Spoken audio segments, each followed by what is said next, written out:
आजकल की दुनिया में कहानियाँ कहीं खो सी गई हैं या शायद अब भी वो हमारे आसपास हैं, बस हमने उन्हें देखने का नज़रिया और सुनने की संवेदना कहीं पीछे छोड़ दी है। हर चेहरे के पीछे एक कहानी है, हर चुप्पी में एक अधूरा संवाद। हम बस गुज़र जाते हैं, पर कुछ लोग ठहर कर सुनते हैं, महसूस करते हैं और वही लोग उन कहानियों को फिर से ज़िंदा करते हैं। यही हमारा छोटा-सा प्रयास है, कहानियों को फिर से महसूस कराने का, दिल से सुनाने का। तो आइए शुरू करते हैं एक ऐसी कहानी जो सिर्फ़ एक चिट्ठी नहीं, एक भावना है, प्रतीक्षा है। शीर्षक है आखिरी चिट्ठी। दोपहर की धूप आज कुछ ज़्यादा ही तनी हुई थी, जैसे आसमान ने अपने सारे गुस्से को सूरज की किरणों में बाँध दिया हो।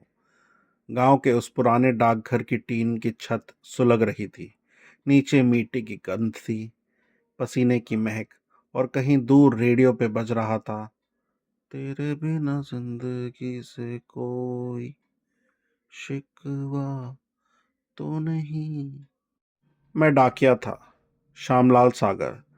3 वर्षों से इसी गांव में चिट्ठियां बांट रहा था। लोग बदल गए, पत्ते बदल गए, पर मैं नहीं बदला। मेरा काम अब ईमेल और मोबाइल के ज़माने में बेईमानी सा लगता था, पर मैं जानता था कुछ बातें शाही से ही कही जा सकती हैं।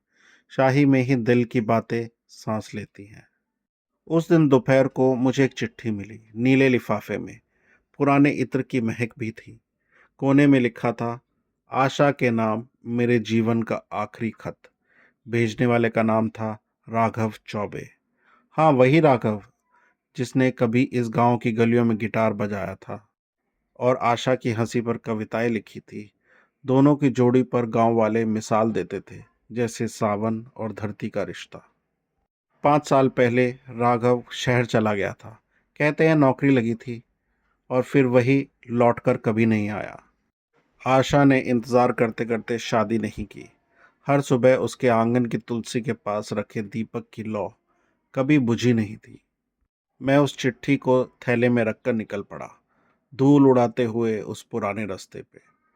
पीपल और अमलतास खामोश खड़े थे, जैसे जानते हो आज कुछ अनकहा होने वाला है। आशा का घर वही था, तालाब के किनारे वाला। वो खामोश बैठी थी, हाथ में उबले चने का कटोरा और आंखों में ठहरी हुई थकान। मैंने धीरे से कहा, आशा, तुम्हारे लिए चिट्ठी आई है। वो मुस्कुराई, जैसे बरसों बाद किसी पुराने गीत की पहली पंक्ति सुनी हो। उसने कांपते हाथों से लिफाफा लिया, धीरे से बोली, श्यामलाल जी, आप ही पढ़ दीजिए, अब नजरों का भरोसा नहीं। मैंने कांपते हाथों से चिट्ठी खोली। उसमें बस 3 पंक्तियां लिखी थी। आशा, अगर मेरी सांस से लौटकर इस गांव तक नहीं पहुंची, तो मान लेना कि मैं तेरे नाम की धड़कन बनकर रह गया हूं। मैं अब हर सुबह तेरे आंगन की तुलसी में चलता रहूंगा, तेरे लिए दीपक की लौ बनकर।